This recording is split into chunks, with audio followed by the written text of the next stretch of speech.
Arpajon, en Essonne, il est 10 h du matin. Un accident vient de se produire sur l'autoroute A10. Allez, on y va!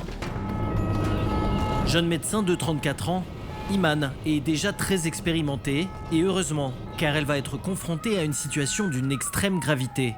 Là, on est appelé par le SAMU parce qu'il y a un accident sur l'autoroute A10 et il y a 2 polytraumatisés. Donc on est le 2e SMUR, il y a déjà un SMUR au départ qui est le plus proche. Donc a priori, oui, s'il y a 2 SMUR appelés, c'est que les victimes peuvent être dans un état grave.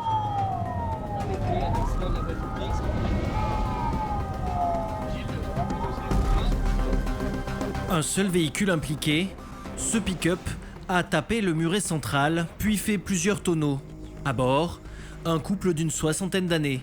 Le conducteur, très fatigué, se serait assoupi au volant. L'enquête devra le confirmer. La passagère souffre d'une fracture de la jambe droite. Doucement. Le conducteur du véhicule, lui, est très gravement blessé. Ok, monsieur. Alors, doucement. Je sais que c'est difficile. Monsieur, Iman le prend rapidement en charge. Qui est-ce qui peut me donner des indications là? Il était incarcéré Il était conducteur avant gauche. Le toit est complètement défoncé. Ouais. Est-ce qu'il avait quelque chose sur son bassin ou hanche? Parce que là, on n'a pas mis de ceinture. Ouais. En fait, il était à moitié sorti par la fenêtre. Tu vois, il pendait. C'est la tête qui pendait? Ouais, il chutait petit à petit, il tombait à l'extérieur de la voiture. Ok. Alors, attendez. Monsieur, bougez pas, restez calme. La victime n'avait pas bouclé sa ceinture. Pour Iman, cela explique la gravité de son cas. Lâchez-lui les jambes. Le conducteur est pris de convulsions. Il faut rapidement l'endormir. Ok. Le monsieur, on a quand même fait un bilan rapide.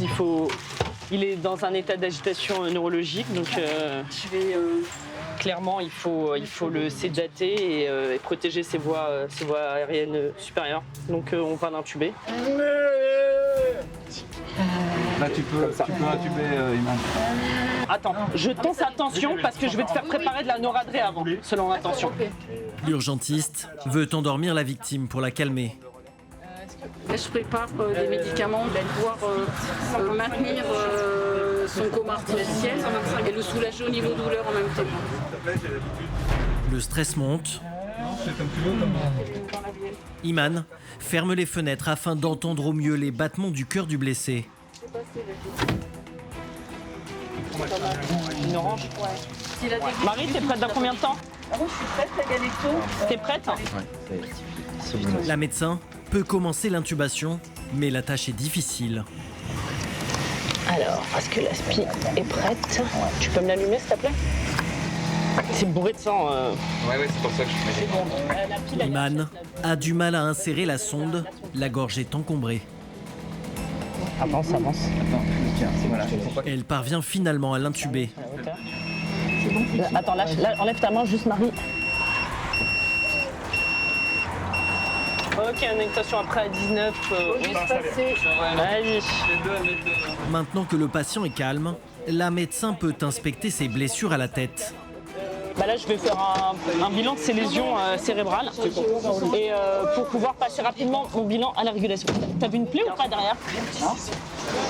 Alors, on va nettoyer, on va un peu regarder. Je vais voir s'il a déjà le crâne enfoncé, en fait, une embarrure, pour qu'il puisse là-bas au réveil prévenir directement les neurochires. Mais bon, je pense, vu le trauma facial et le coma agité, ça va être le cas. Et tu vois quand même ici la boîte crânienne. Là. Et oui. La tête est largement ouverte et le crâne semble très abîmé. Par contre, on va bien comprimer, on va mettre plusieurs compresses. Parce que là, c'est tellement délabré en fait, c'est une plaie évidemment, je peux pas mettre d'agrafe et tout, il a un œdème là-dessus. Mais il faut, tu vois, qu'on comprime au max pour pas que ça saigne. Emmaillotez-le franchement. J'arrive, je vais aller voir sa femme, j'appelle la régule. Et après, on y va. Dans l'autre ambulance, une équipe du SAMU venue d'Orsay s'occupe de la passagère. Je vais juste vous embêter 2 minutes. Iman veut la voir pour lui donner des nouvelles de son compagnon. L'accident était très grave, il a eu un traumatisme crânien grave, d'accord? Pour l'instant, occupez-vous de vous, je vous laisse avec l'équipe du SAMU et on essaiera de trouver vos coordonnées pour vous donner des nouvelles rapidement. D'accord. Ah, il est intubé là. L'intervention a commencé depuis plus d'1 heure et les victimes sont enfin stables, prêtes à être transportées à l'hôpital. Ok, parfait. Bah écoute, on roule. Pas le foutre sur un... Bah là, on va y aller, on va peut-être coller. Hein. Si t'as passé 200, ça fait à peu près ça. Hein. Tu veux passer un peu plus? Ça te semble mieux. Allez messieurs, on compte sur vous. Rapide, efficace, sécuritaire. Il est stable sur les paramètres vitaux, mais il a un traumatisme crânien qui est gravissime. C'est bon, Il va falloir faire le bilan des lésions là-bas au réveil. Il n'y a plus un instant à perdre. L'homme est attendu aux urgences neurologiques pour être rapidement pris en charge. À son arrivée, direction le service de réanimation. Grâce à l'intervention rapide de Iman, ses jours ne sont plus en danger, mais il restera de longues semaines dans un coma artificiel. Elles sont gendarmes ou encore pompiers. Leur quotidien est fait de stress, de risques et d'urgence, et c'est ce qu'elles aiment. À travers la France, nous avons suivi des femmes engagées dans l'action. Il y a bien eu une effraction au niveau du domicile en besoin de renfort. Émilie est commandante à la gendarmerie de Bergerac. Elle va superviser une grosse opération de démantèlement d'un réseau de trafic de drogue. Gendarmerie ouvrez! Déborah est pompier. Sur le secteur de Belfort, cette femme au nerf d'acier a su s'imposer dans un milieu très masculin. Tu sens quand je te touche les doigts de pied? Caroline est pompier à Carcassonne. Elle va faire face à un incendie hors de contrôle. Allez les gars, allez! Qui menace des habitations. Amasse! Tiens le cul, tiens le cul! Charlène et Flavie sont gendarmes à Gardanne. Une ville en apparence tranquille, mais où de nombreux délits sont commis, notamment pendant les vacances d'été, où les cambrioleurs profitent de l'absence des propriétaires pour visiter les maisons. Il faut escalader, il y a une effraction derrière la maison, on ne sait pas s'ils sont encore dedans. Entre violents accidents, cambriolages et interventions à haut risque, nous avons suivi le quotidien de ces femmes hors du commun.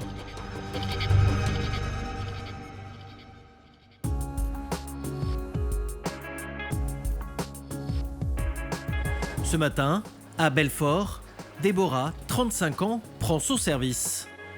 Entrée chez les pompiers à l'adolescence, cette jeune femme possède déjà près de 20 ans d'expérience. Son sang-froid et sa maîtrise sont reconnus de tous. Après la revue des effectifs du matin, elle aime retrouver ses collègues pour le café. J'étais au ski pendant 2 jours. Et grand soleil. Puis toi, les midis, on a mangé en plein soleil, quoi. Donc, c'est important. C'est ça qui fait aussi la beauté de notre métier. C'est ce côté d'appartenir à un groupe. Une cohésion primordiale pour faire face à des journées très chargées, où les pauses sont souvent écourtées. L'équipe de Déborah reçoit un appel. Elle croit partir pour un seul accident de voiture, mais les drames vont s'enchaîner. C'est une journée d'enfer qui s'annonce pour la jeune pompier. Alors, VLPL, blessé, femme 25 ans, douleur au nez. Stratégique. Ouais, c'est celle quand tu vas vers le nez. VLPL comprenait un accident entre une voiture et un poids lourd. Et si c'est une collision frontale, les conséquences peuvent être dramatiques. Tu fais l'abordage de la VL, du conducteur, et moi j'irai au poids lourd. Ça marche? Pour voir s'il a quelque chose. Ludo, il fait le balisage. Il s'en occupe, Ludo. L'accident s'est produit dans une zone pavillonnaire. La voiture est complètement détruite. Bonjour. Ils sont où les victimes là? Oui, c'est la dame là. Et puis il y a notre chauffeur qui est quand même choqué. Alors votre chauffeur il est où? Alors le chauffeur c'est plus là. un choc émotionnel. Voilà. Là c'est Lui un choc frontal. Ouais. Pas de PCI, consciente à notre arrivée. Ouais, il y a comme une forte cinétique quand même. C'est pour ça que je vous ai... Ça va? C'est pour ça que je vous ai demandé. Qui c'est qui vous a dit de sortir de la voiture? C'est moi, je suis sorti directement. Non, il ne peut pas rester. Hein. Non mais il faut pas faire sortir les gens de la voiture. Hein. Ouais, vous avez mal où? Oui, en fait j'ai juste le nez puis j'ai les oreilles qui sifflent en fait. D'accord, vous étiez ceinturé? Oui. D'accord, les airbags ont été déclenchés quand même? Ok. La conductrice de la voiture est une jeune femme d'une vingtaine d'années. Elle semble indemne, mais Déborah le sait. Lors d'un choc d'une telle violence, la douleur peut mettre du temps avant d'apparaître.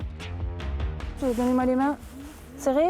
Ça va? Vous arrivez à bouger les jambes comme il faut? Pas de douleur? Tu me fais un bilan quand même complet dans le dos?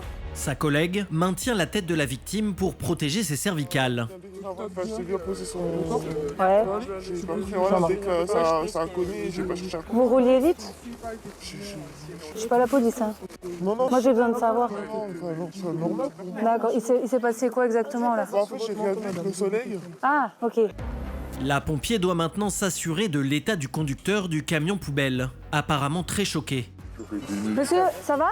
Oui, non, mais moi c'est... C'est émotionnel, c'est ça? Moi ça va, c'est uniquement la tension. Vous voulez être transporté ou pas? Non. Déborah retourne aussitôt auprès de la victime qu'elle juge la plus préoccupante. Pose un collier, Deb, ou pas? Ouais, on va poser un collier quand même parce qu'il y a eu un bon choc. Pas de soucis. Tu t'en occupes, Ilona? Ce qu'on va faire, comme il y a eu quand même un choc assez important, d'accord, les airbags se sont déclenchés, donc ça veut dire que vous rouliez, voilà. On va mettre un collier cervical, d'accord, et puis on va vous conditionner dans un matelas coquille, puis on va aller à l'hôpital faire des radios, ok? Le fait que ça bourdonne là, peut-être que vous avez tapé la tête, on ne sait pas. Donc il vaut mieux prendre toutes les précautions, hein? Ok. Il y a des douleurs qui apparaissent ou pas? Non, c'est juste... Toujours le nez? Toujours les bourdonnements? Ouais. Vous avez quel âge? Déborah suspecte un potentiel traumatisme crânien. Il faut emmener cette jeune fille à l'hôpital pour passer un scanner. Oui. Allez, couche la planche, et puis en fait on la hisse. Ok. Pendant que ses collègues s'occupent de la jeune femme, Déborah réalise que le conducteur du poids lourd est en larmes. Monsieur, regardez-moi, elle va bien, d'accord? Vous voulez pas quand même que je vous emmène? Hein? Tu veux pas rentrer au dépôt? Tu veux pas qu'on te ramène au dépôt? Tu seras mieux. Mais il est tranquille dans le permis, je peux ramener le poids lourd. Même s'il n'est pas responsable de l'accident, l'homme est rongé par la culpabilité. Non, c'est ma faute. Hein? C'est ma faute. Non mais là c'est la jeune fille qui a été éblouie avec le soleil. Ok? Enfin vous comprenez que moi je peux pas vous laisser repartir au volant de votre poids lourd, hein? Je sais qu'à votre âge, c'est dur de se dire qu'on peut... que parler à quelqu'un, ça fait du bien. Mais il y a des gens qui sont bien formés à l'hôpital pour ça. Ok? Malgré l'insistance de Déborah, le chauffeur préférera être raccompagné chez lui. La jeune fille, de son côté, est prise en charge à l'hôpital de Belfort-Montbéliard. Le scanner ne révélera rien d'inquiétant, elle pourra rentrer chez elle. L'intervention de Déborah s'achève, mais pour elle, la journée ne fait que commencer. Car sur le chemin du retour, elle est envoyée sur une autre mission. Cette fois, il s'agit d'une intervention à domicile. C'est un monsieur qui a appelé parce que sa femme de 70 ans, elle est inconsciente dans le fauteuil, à domicile. Avec si peu d'informations, difficile pour elle de déterminer la gravité de l'intervention. Qu'est-ce qui se passe? À son arrivée, elle découvre sa victime totalement prostrée. Madame, qu'est-ce qui se passe? Elle vous parle normalement d'habitude?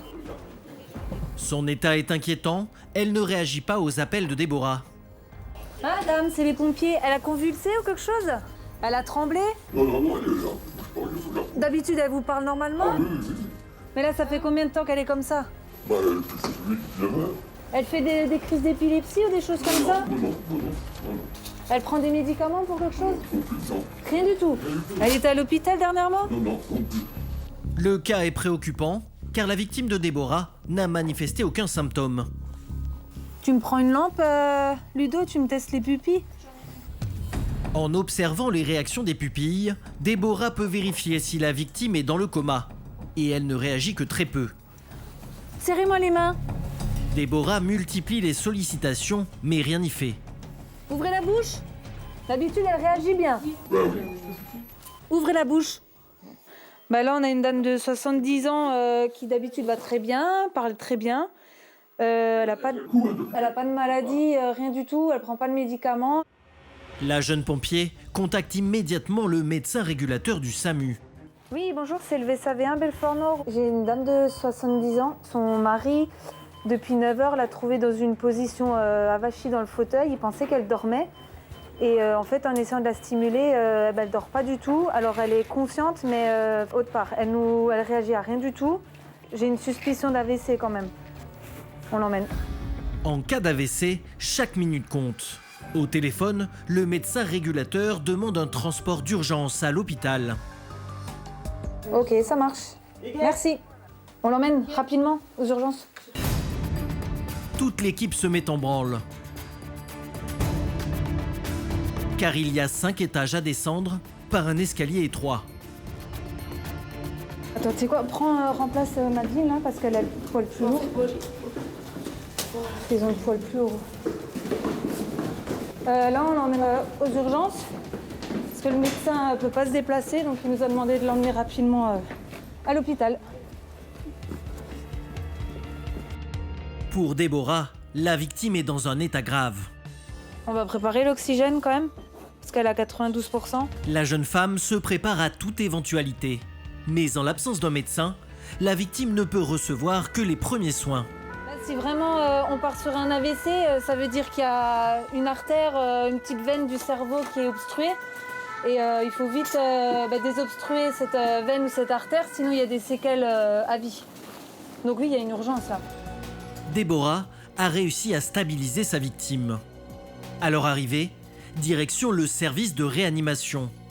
Un scanner décèle une hémorragie cérébrale qui sera traitée à temps.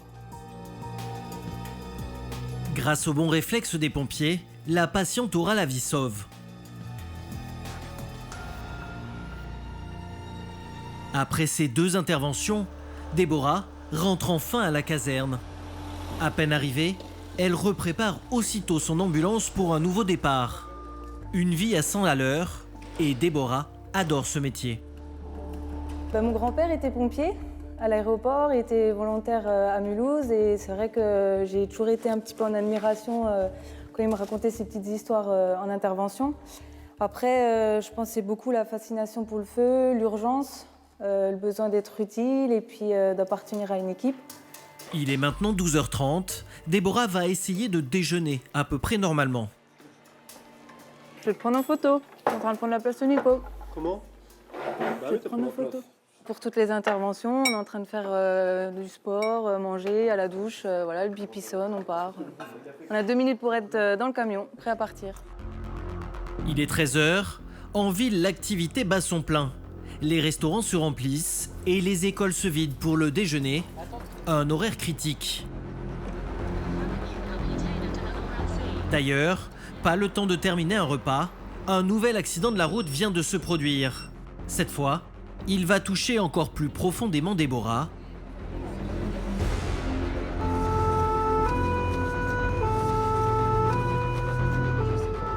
Il s'est produit en centre-ville.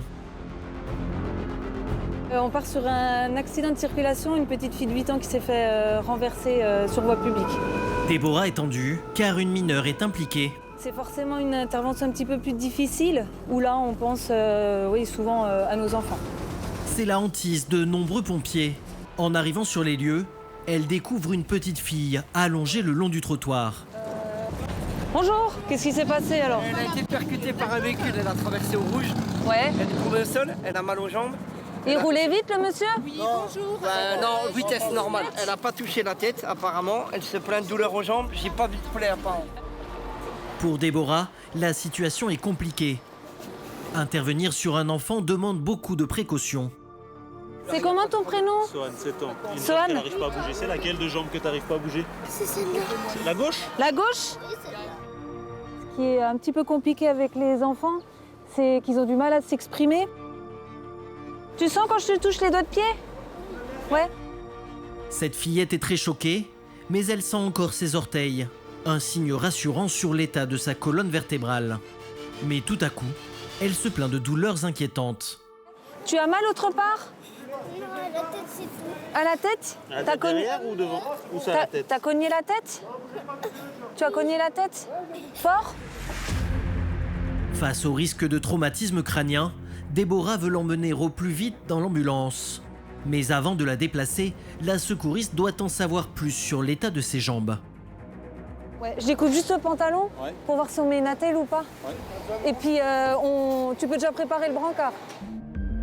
Problème, la petite fille très inquiète se plaint de nombreuses douleurs. T'arrives à tendre ta jambe? T'arrives pas plus à tendre la jambe? Ça bloque ou c'est parce que ça fait mal? En inspectant sa petite victime, Déborah découvre que ses blessures aux jambes sont peut-être moins graves que prévu. Oui, tu sais ce que t'as en fait? Tu t'es frotté la peau sur le sol, c'est ça qui fait mal. Brûlure. D'accord? Un peu comme une petite brûlure. Ok? Donc là, on va te mettre, regarde, dans le matelas à côté, c'est un matelas tout doux. Mais la jeune pompier ne prend aucun risque. On mettra un collier après, Fabio aussi, hein.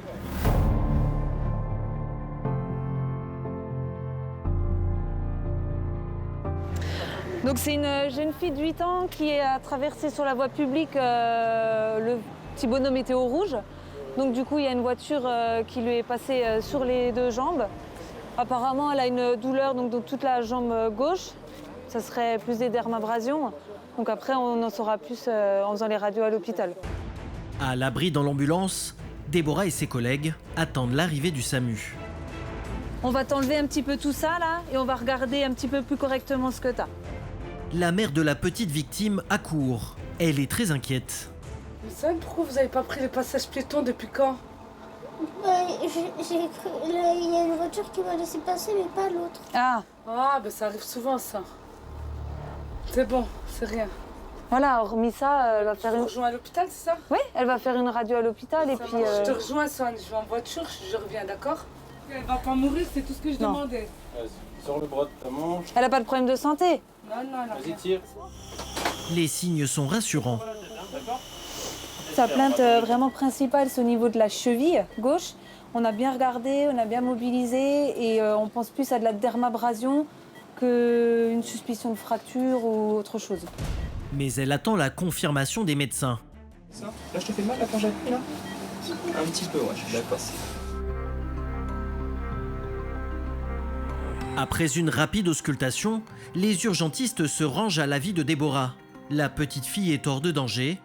À l'hôpital, le scanner ne décèlera ni fracture ni hémorragie et cette petite fille ressortira à peine quelques heures plus tard.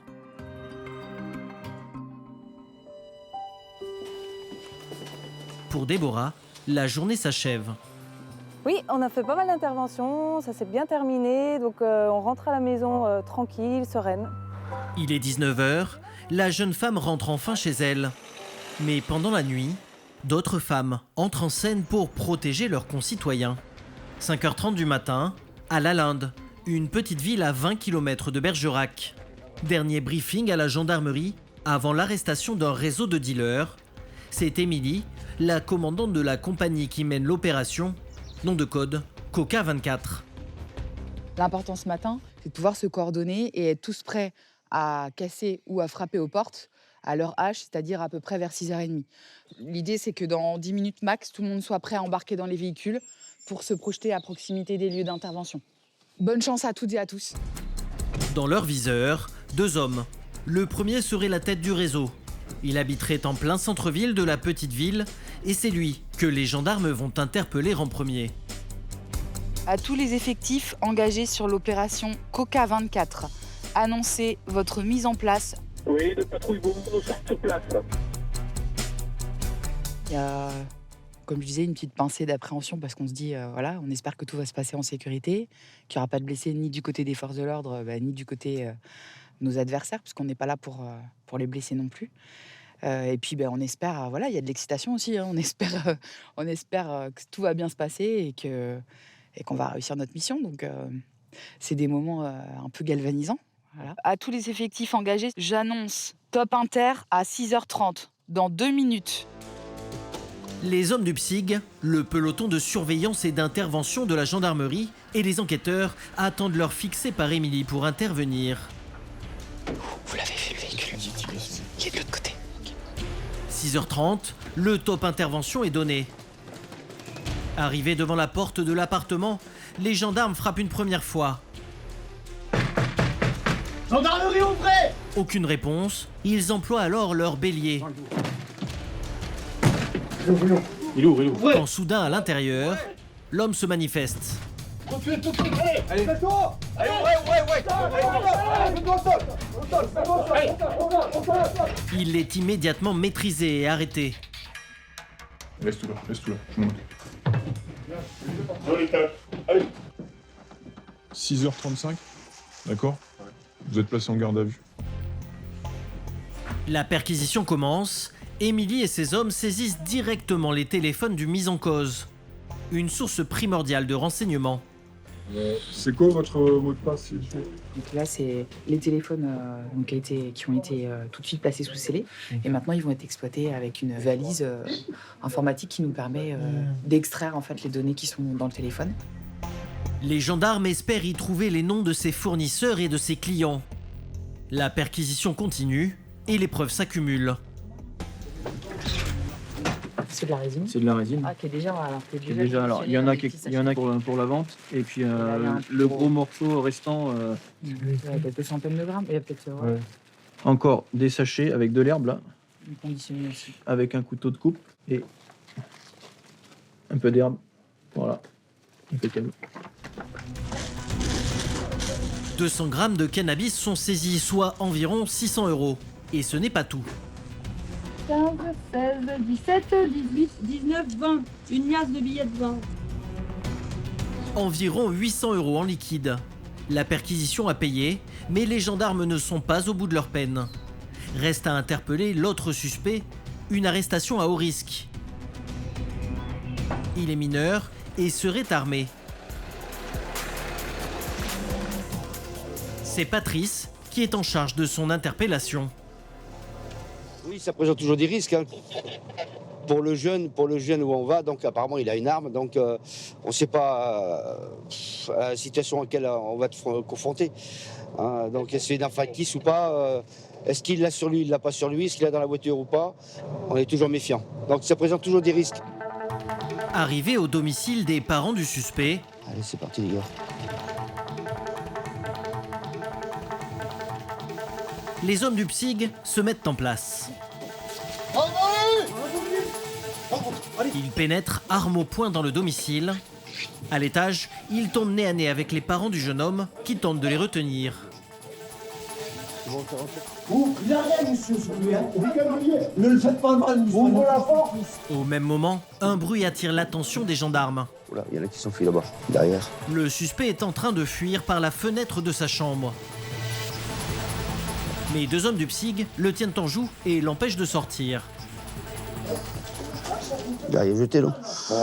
Comme on avait bien fait l'environnement au préalable, donc on savait qu'il pouvait s'échapper par l'arrière. Donc heureusement que j'avais deux personnels du PSIG placés à l'arrière pour le contrer. À l'intérieur, le jeune homme est rapidement maîtrisé. Mets-toi par terre. Lâche là. Tu prends le problème là. Allez, sur le ventre. Ne t'approche pas, terre. Donne ton bras. Il y a quoi là? Placé en garde à vue, la perquisition commence et très vite, les gendarmes retrouvent l'arme qui aurait servi à racketter certains clients. Le militaire du PSIG est en train de vérifier l'arme, si c'est une vraie ou une factice, et puis si c'est une vraie, de la désarmer, de la neutraliser.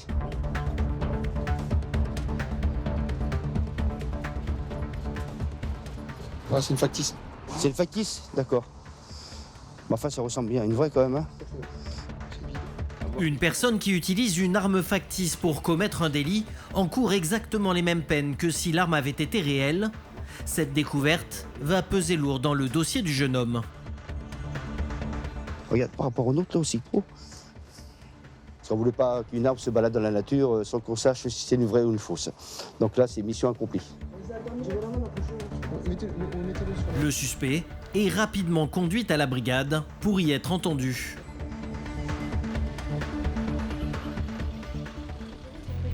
À Bergerac, Émilie et les enquêteurs reviennent tout juste de leur perquisition chez le principal suspect.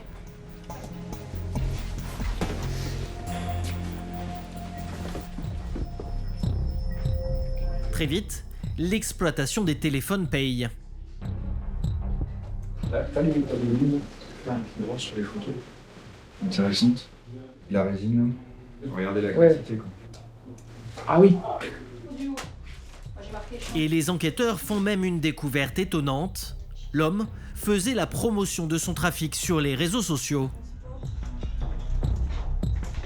Par exemple, on a deux captures d'écran où on peut voir qu'ils vont ici, là c'est des boules de neige, ça correspond à de la cocaïne, et de la jaune, c'est de la drogue également. Et là, vous avez une tarification, c'est 40 € le demi-gramme, et 70 € le gramme, et il y a des prix à 120 € les 2 grammes.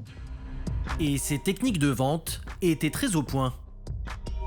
Là, vous avez le menu Saint-Valentin comme au restaurant, avec 10 grammes de jaune, plus un demi de neige, plus un préservatif pour avoir 80 €. Dans le bureau d'à côté, Loïc et Maud font l'inventaire de la drogue saisie lors de la perquisition. Il y a tous les sachets de conditionnement qui montrent que, en fait, ça donne de la revente de produits stupéfiants. Et on voit bien sur les produits ici, c'est tout conditionné avec un grammage identique. Prêt à être vendu. Prêt à être vendu et voilà, il n'y a plus qu'à vendre, quoi. Confronté aux preuves accumulées contre lui, le suspect reconnaît la détention de drogue et va même jusqu'à donner des conseils aux gendarmes pour peser et répertorier la marchandise. Vous ne voulez pas tous le sortir, faire les coller, poser le bloc, enfin c'est pour vous que je dis ça. Vous faites comme ça, et à la fin, ça fait un bloc, vous posez évidemment. L'homme ne semble pas mesurer la gravité des faits qui lui sont reprochés. Je comprends pas qu'il y ait une telle guerre pour un cannabis, franchement. Une telle guerre? Ouais. Comment ça? Vous avez du temps pour ça, quoi. Bah parce que c'est interdit. C'est juste un peu illégal en fait. Oui, non, mais je comprends, mais c'est ça que je... Mais... C'est illégal. Le cannabis c'est illégal, c'est tout. Ouais, c'est ça que Enfin, j'ai fait de mal à personne, quoi. C'est pas de l'argent légal. Le fait de vendre du stupéfiant, c'est pas légal non plus. Oui, le fait de posséder du stupéfiant, ça. Ben ouais. Mais là, dans ce cas-là, vous arrivez sur un trafic. On est bien sur un trafic après, là, si vous vendez. D'accord, c'est pas votre consommation personnelle, ça c'est pour revendre à des gens qui vous en achètent. On est d'accord? Oui. Tes chaussures. Un tel trafic de stupéfiants est passible d'une peine de 10 ans de réclusion. Pendant 48 heures, les enquêteurs auditionnent les prévenus. Leur but, obtenir les détails de ce trafic et le rôle de chaque protagoniste. Émilie, la commandante, fait le point avec ses hommes avant que le principal suspect soit présenté devant le juge. Bon alors, qu'est-ce que ça donne Notre principal mise en cause, lui, il ne dit rien. Quoi. Ouais, donc en fait, oui, il est toujours dans le déni de son implication. Il est toujours dans le déni, il n'y a pas de souci. Après avoir reconnu la détention de drogue, celui qui serait à la tête de ce trafic nie maintenant tout en bloc. Mais les enquêteurs ont assez d'éléments pour caractériser le délit et le présenter au tribunal. Mais par contre, après, ça va être difficile à défendre quand même devant le magistrat. On lui a mis ça en face. Il y a pas mal d'images qui sortent où on matérialise bien qu'il y a du trafic avec soit des numéraires, soit carrément de la résine. Ouais, parce que on a des jeunes là qui sont vraiment dans un sentiment d'impunité totale puisqu'ils font de la publicité, promotion sur les réseaux sociaux, puisqu'ils appellent les clients dans la rue en bas de chez eux et font de la revente dans leur appartement. Vraiment, il était temps qu'on stoppe tout ça. Lors de son procès, le principal suspect est condamné à 15 mois de prison, dont 8 avec sursis. Le mineur, lui, sera simplement placé sous contrôle judiciaire en attendant sa comparution devant le tribunal. Mais la gendarmerie compte aussi de nouvelles recrues. Partout en France, elles sont déployées pour apprendre au quotidien leur métier. Brittany est la plus jeune gendarme de la brigade de Gardanne, dans le sud de la France. Elle fait partie des 6 femmes de la caserne et elle est bien déterminée à faire ses preuves. J'ai une éducation militaire. Mon père est un ancien militaire, donc j'aime bien cette façon de procéder. J'aime bien quand c'est droit. Donc pour moi, c'était logique. Aujourd'hui, Brittany est chargée de la première patrouille de la journée. Elle fait équipe avec Ignace, le patron de la brigade. Il patrouille entre Gardanne et Aix-en-Provence sur la départementale 7. Un lieu de passage très important et qui est devenu en quelques années un haut lieu de la prostitution.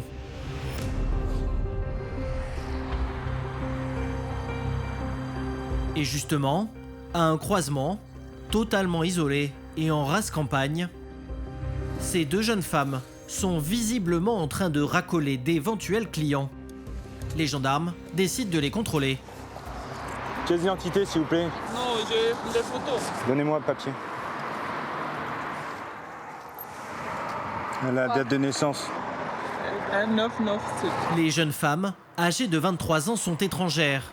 Ici, elles seraient plus d'une vingtaine, venant des pays de l'Est à se relayer jour et nuit. En France, la prostitution n'est pas interdite. Seuls les clients pris en flagrant délit risquent d'être verbalisés. Prix de la contravention, 1 500 €. C'est notre boîte Boulogne à nous. Donc le seul moyen qu'on a sur ces personnes, puisque le racolage n'est plus interdit, c'est de faire ce qu'on vient de faire, prendre leur identité et puis se mettre en poste de contrôle à proximité, ce qui vient forcément mettre un terme à leurs affaires. Et donc elles partent. Elles vont revenir ou alors elles vont se mettre plus loin et puis voilà, c'est... Le problème c'est ça, c'est qu'on peut pas, on n'a pas d'autres moyens de pression sur elles, quoi. Donc c'est le jeu du chat et de la souris.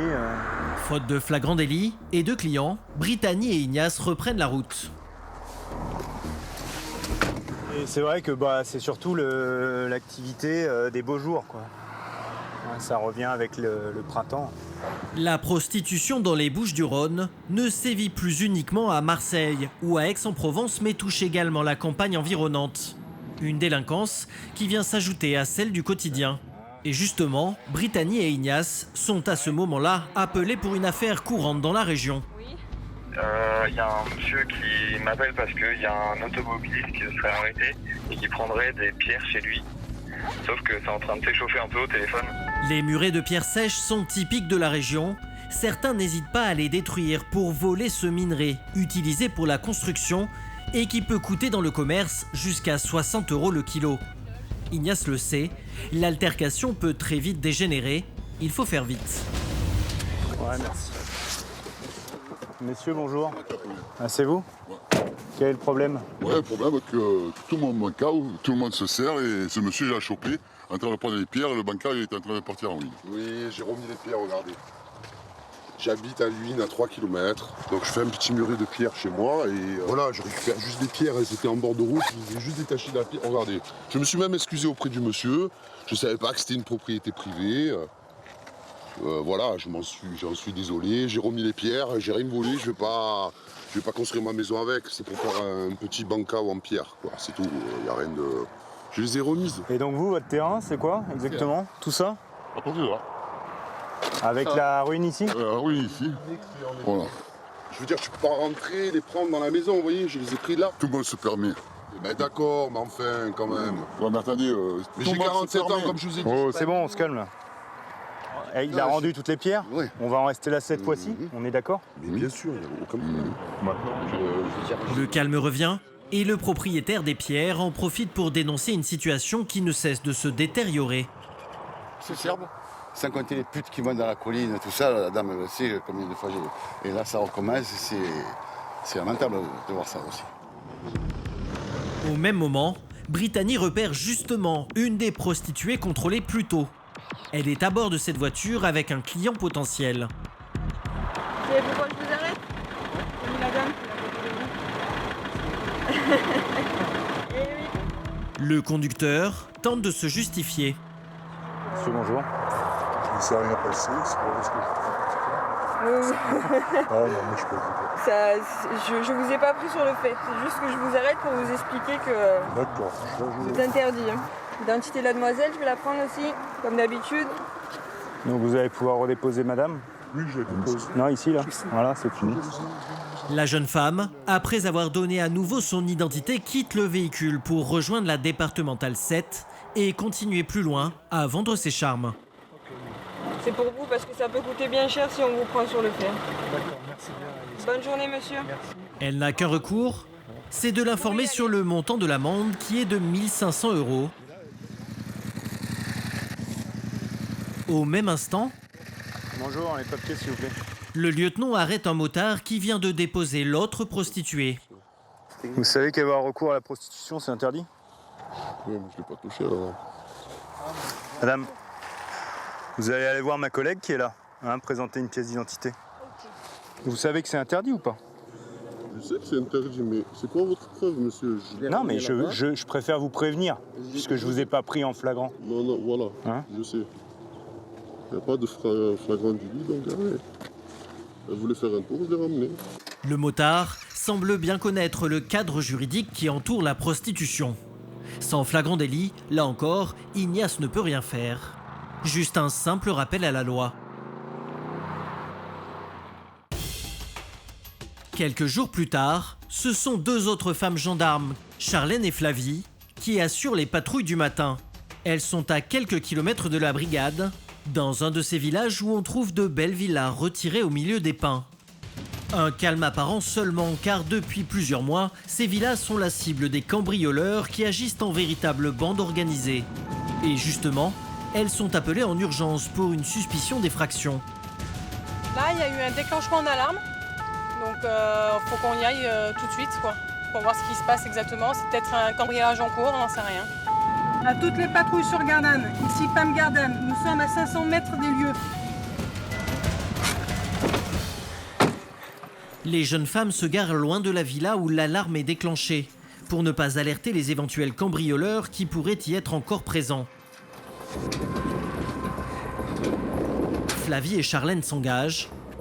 Elles progressent jusqu'à l'entrée, arme au poing. Ça s'est pété. C'est pété. Une des portes est fracturée, ce qui ne laisse aucun doute. C'est bel et bien une effraction. Flavie et Charlène ne prennent aucun risque. Pour ne pas se retrouver seules face à une bande de cambrioleurs, elles appellent la brigade. Ici Pam Gardanne, ici Pam Gardanne. Il y a bien eu une effraction au niveau du domicile en besoin de renfort. En attendant les renforts, elles se replient. Et à leur arrivée, elles font un rapide point de la situation. Alors, il faut escalader, il y a une effraction derrière la maison. On ne sait pas s'ils sont encore dedans. On attendait le renfort avant de faire quoi que ce soit. Pour le moment, il n'y a eu aucun geste depuis notre arrivée. Ignace et un de ses enquêteurs prennent les choses en main. Vous allez prendre un appui contre la façade là-bas. Pour éviter que les cambrioleurs ne s'échappent, le patron de la brigade demande à ses gendarmes de se déployer tout autour de la maison. Ok, libre.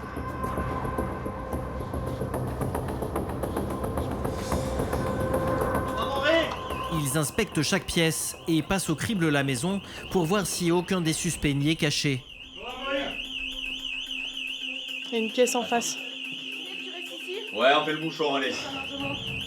On va mourir, sortez.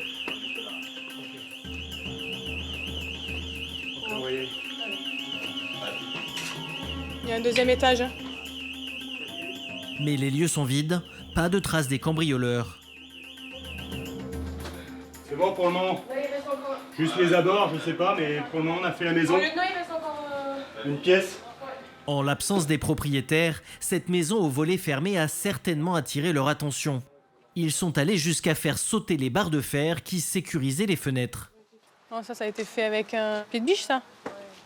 D'après les gendarmes, c'est l'alarme qui les a fait fuir. Comme Flavie et Charlène sont intervenus très vite, ils estiment que les voleurs n'ont pas eu le temps d'aller bien loin. Ils passent donc au peigne fin les alentours de la villa. Comme il y a la colline derrière, il est possible qu'ils ont escaladé le grillage ou fait un trou pour passer, tout simplement. Derrière la propriété, Ignace trouve le passage par où les cambrioleurs se sont introduits pour accéder à la villa. Ça se passe facilement. Mettre une espèce de couverture dessus. Après, ils descendent en aveugle derrière la maison. Ils travaillent tranquillement et puis et ils ont leur chemin de repli, leur chemin de fuite qui est tout tracé. Tout ça, ça leur laisse le temps largement de tirer la route sans être inquiétés.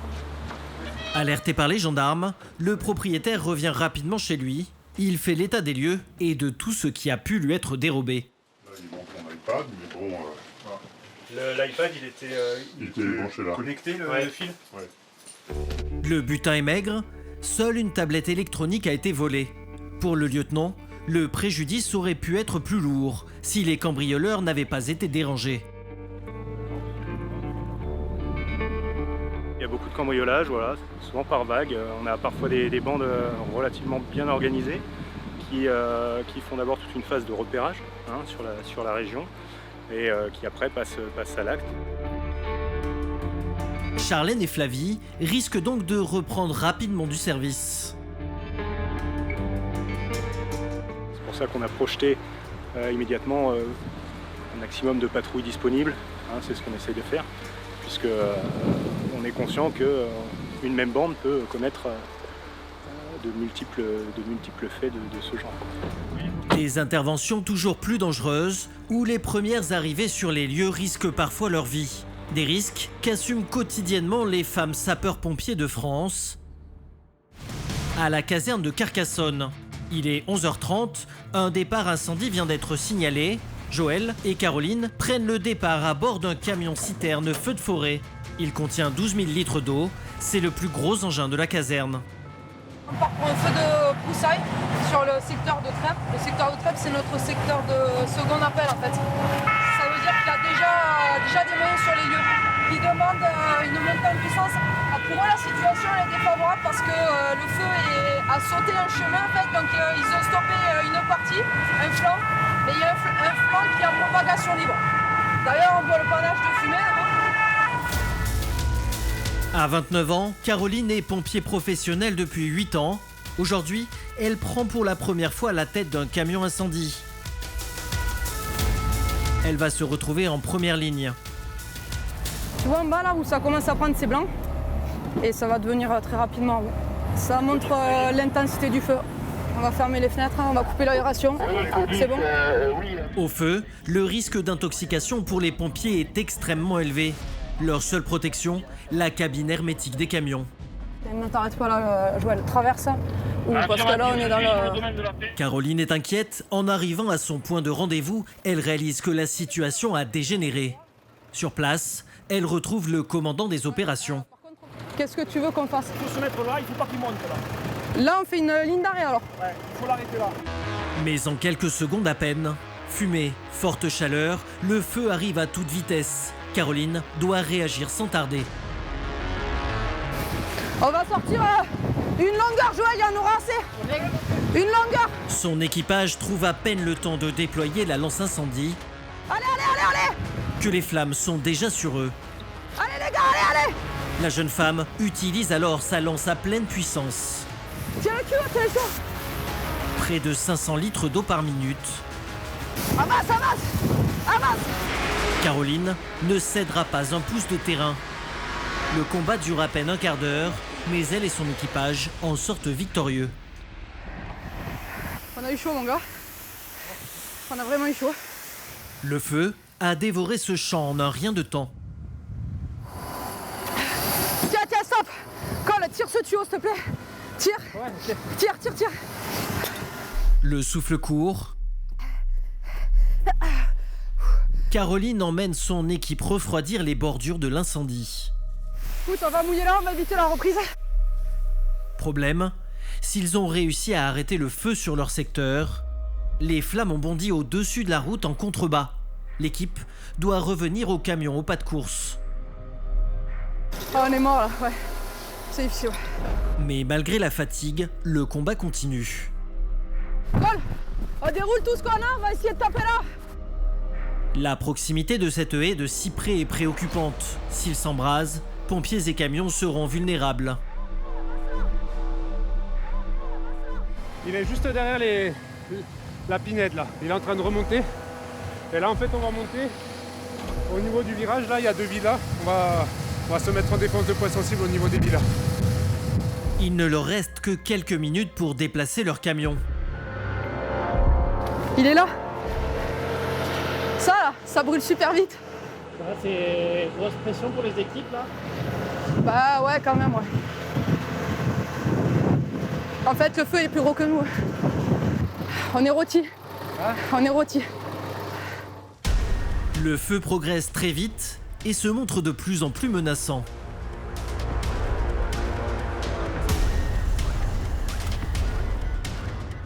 Si il passe à côté, tant mieux, mais là on peut plus rien faire. Ouais. On est dépassés. Caroline et son équipe vont prendre position. Ils défendront les maisons coûte que coûte. Mais face à l'ampleur du feu, leur seul camion risque d'être insuffisant. Un détachement d'une quarantaine de pompiers s'est formé. Mais après quelques reconnaissances, ce sont maintenant des moyens aériens qui vont entrer dans l'arène. Ouais, tu mets ton personnel en sécurité, tu fais reculer tout le monde. Au sol, les pompiers se regroupent pour ne pas être pris sous le déluge. Les Canadair emportent jusqu'à 6000 litres d'eau dans leur soute. Mieux vaut ne pas se trouver dans leur zone de largage. Le personnel est en sécurité pour les autorisations de largage. Si tu as des pélicans sur zone, ils ont l'autorisation de largage.